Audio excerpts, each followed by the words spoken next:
और आज साई सरकार का बजट पेश होगा। छत्तीसगढ़ की जनता को इस बार बजट और नई नीतियों से बड़ी उम्मीदें हैं। सबसे पहले और सबसे बड़ी उम्मीद सुरक्षा व्यवस्था को लेकर है। महिलाओं की सुरक्षा के लिए अलग फंड की मांग तेज हो रही है। पुलिस बल को मजबूत करने, निगरानी सिस्टम को अपग्रेड करने और शहर भर में सीसीटीवी नेटवर्क के विस्तार की उम्मीद जताई जा रही है। महिलाओं के लिए विशेष योजनाएं लाई जाएं, युवाओं के लिए नए जॉब अवसर पैदा किए जाएं, व्यावसायिक कोर्स बढ़ाए जाएं और कुल मिलाकर जनता की मुख्य उम्मीदें साफ है। सुरक्षा, रोजगार, महिला सशक्तिकरण, मध्यम वर्ग को राहत और बेहतर बुनियादी सुविधाएं। अब देखना होगा कि सरकार इन उम्मीदों पर कितना खरा उतरती है।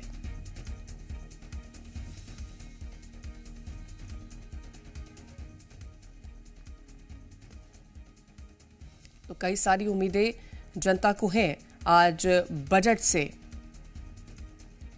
तो छत्तीसगढ़ का आज बजट पेश होने वाला है और साई सरकार का ये तीसरा बजट है जो कि आज वित्त मंत्री ओपी चौधरी पेश करेंगे। ये तस्वीरें हम आपको तब की दिखा रहे हैं जब यहाँ पर कवासी लखमा पहुंचे हुए थे और वो सबसे मुलाकात करते नजर आए थे।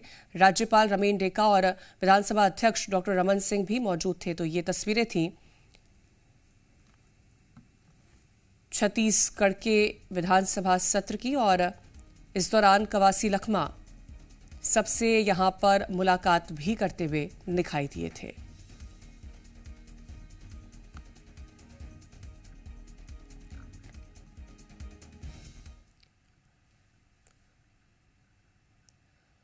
तो साई सरकार का आज बजट पेश होगा और छत्तीसगढ़ का बजट वित्त मंत्री ओपी चौधरी पेश करेंगे।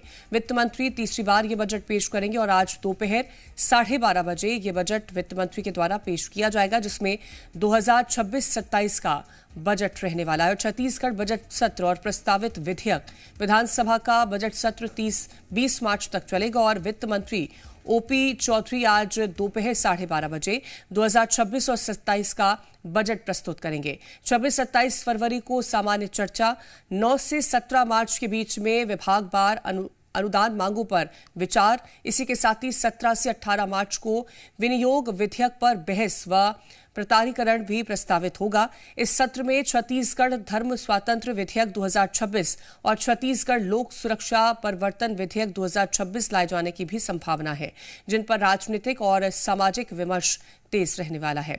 सुरक्षा व्यवस्था को लेकर के बात करें तो महिलाओं को काफी ज्यादा उम्मीदें हैं कि सुरक्षा के लिए अलग से फंड जारी किया जाएगा, पुलिस बल और निगरानी सिस्टम को मजबूत किया जाएगा और शहर में सीसीटीवी का विस्तार भी किया जाएगा। महिला सशक्तिकरण, महिलाओं के लिए विशेष बाजार, स्वरोजगार योजनाओं का विस्तार, सुरक्षा और हेल्पलाइन सिस्टम को मजबूत करना, कौशल प्रशिक्षण कार्यक्रम, ये भी उम्मीदें हैं। रोजगार और स्वरोजगार की बात करते हैं तो युवाओं के लिए नए जॉब के अवसर हों, व्यावसायिक कोर्स बढ़ाए जाएं, कुटीर और लघु उद्योग को प्रोत्साहन देने की उम्मीदें हैं। लोकल स्टार्टअप को सब्सिडी भी सरकार की तरफ से दी जाए। वहीं प्राइवेट सेक्टर की बात करते हैं तो कर्मचारियों को भी कई सारी उम्मीदें हैं, जहां तय पेमेंट स्लिप प्रणाली लागू हो, वार्षिक इंक्रीमेंट सुनिश्चित किया जाए, कर्मचारी सुरक्षा कानून मजबूत हो और वेतन भुगतान में पारदर्शिता होनी चाहिए। मध्यम वर्ग और गरीबों की बात करते हैं तो बजट में उनको क्या आस है? जमीन की कीमतों पर नियंत्रण किया जाए, रजिस्ट्री दरों में कमी की जाए, सस्ती आवास योजना और हर परिवार को घर देने का लक्ष्य भी रखा जाए।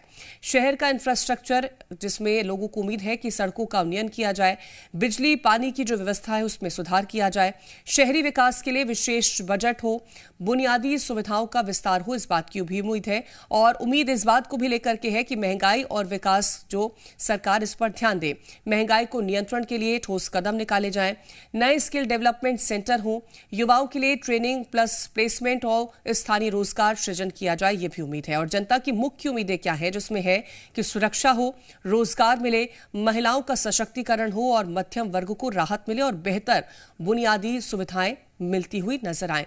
तो ये तमाम सारी उम्मीदें हैं जो कि आज जनता लगा करके बैठी हुई है सरकार से।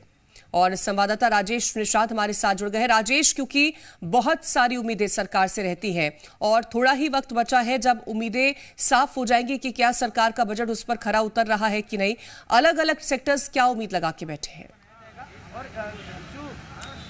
बिल्कुल, देखिए अलग अलग सेक्टर के लोग कई तरह की उम्मीद लगा के बैठे हैं। सबसे पहली उम्मीद तो महिलाओं को लेकर के है, क्योंकि महिलाएं सुरक्षा और स्वरोजगार को लेकर के किस तरह से उन्हें समृद्ध किया जा सके, इसे लेकर के महिलाएं उम्मीद लगाई हुई हैं। युवाओं की बात करें तो खास तौर पर रोजगार की उम्मीद है और इसके साथ साथ शिक्षा, स्वास्थ्य। देखिए स्वास्थ्य एक सबसे बड़ी कहीं ना कहीं बात है, चूंकि हमने सुबह भी कई लोगों से बातचीत की।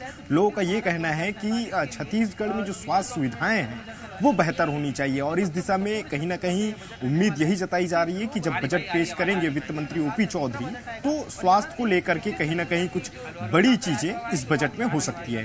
देखिए 12:30 बजे के आसपास वित्त मंत्री ओपी चौधरी ये बजट पेश करेंगे और ये उनका तीसरा बजट रहेगा, क्योंकि जो पहला बजट था जब वित्त मंत्री ओपी चौधरी जब पहले बार अपना बजट पेश किए, उस दौरान चूंकि गति का बजट पेश किया गया था और उसके बाद ज्ञान का बजट पेश किया। ज्ञान का जो बजट पेश किया गया था वो 1,65,000 करोड़ से अधिक का ये बजट था। तो माना ये जा रहा है क्योंकि हर साल जब भी बजट पेश हो रहा है तो उस पर बढ़ोतरी हो रही है बजट में, तो इस बार भी कहीं ना कहीं बढ़ोतरी होने की संभावना बनी हुई है।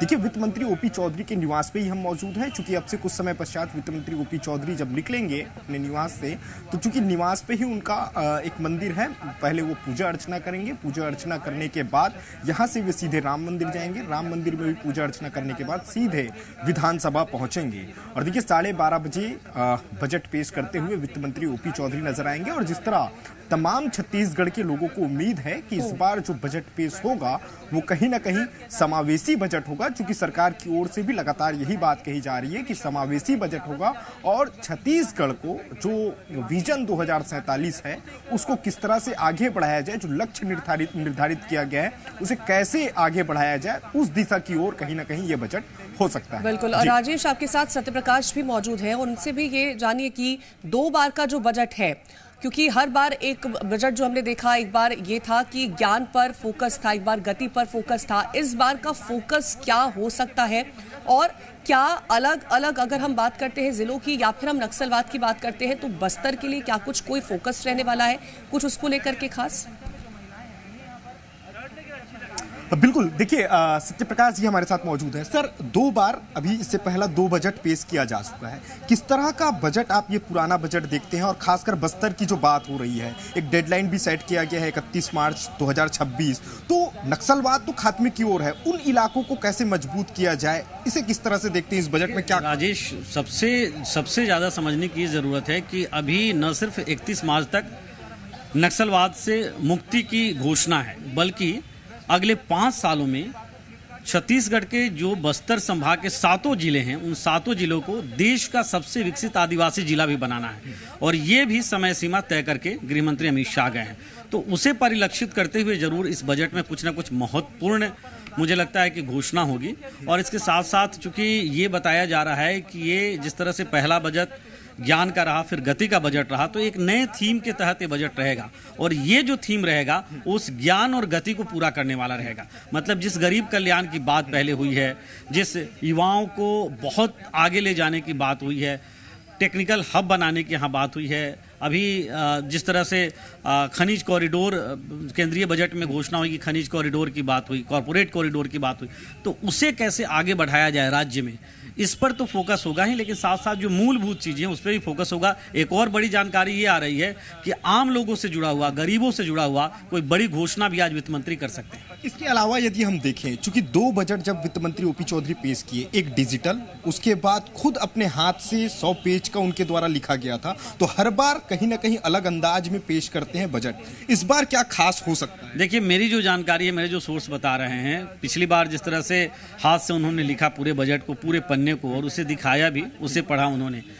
अभी एआई का वक्त आया है, अभी एआई समिट भी दिल्ली में हुआ है। मुझे लग रहा है कि इस बार के बजट में एआई तकनीक का बजट बनाने में उन्होंने जरूर इस्तेमाल किया होगा और एक मैसेज देने की भी ये कोशिश होगी। तो इस बार का भी जो बजट होगा और जो बजट ओपी चौधरी लेके आ रही होगी, योगेश दिखाइए हमारे कैमरा पर्सन, पीछे की तस्वीर की थोड़ी बहुत हलचल हो रही है। जो पीएसओ वगैरह हैं वो अभी निकल रहे हैं बाहर से और मुझे लगता है कि ओपी चौधरी भी अब से थोड़ी देर बाद हो सकता है कि कहीं बाहर निकले, क्योंकि 11 बजे प्रश्नकाल शुरू होगा। प्रश्नकाल में अगर उनका प्रश्न लगा होगा राजेश, ये भी अंदाज देखने को मिलता है। और इस बार जिस तरह से सत्यप्रकाश ने कहा कि एआई का इस्तेमाल करके ये बजट तैयार किया गया होगा। मैं लौटूंगी, बहुत शुक्रिया फिलहाल आपका तमाम जानकारी पहुंचाने के लिए। और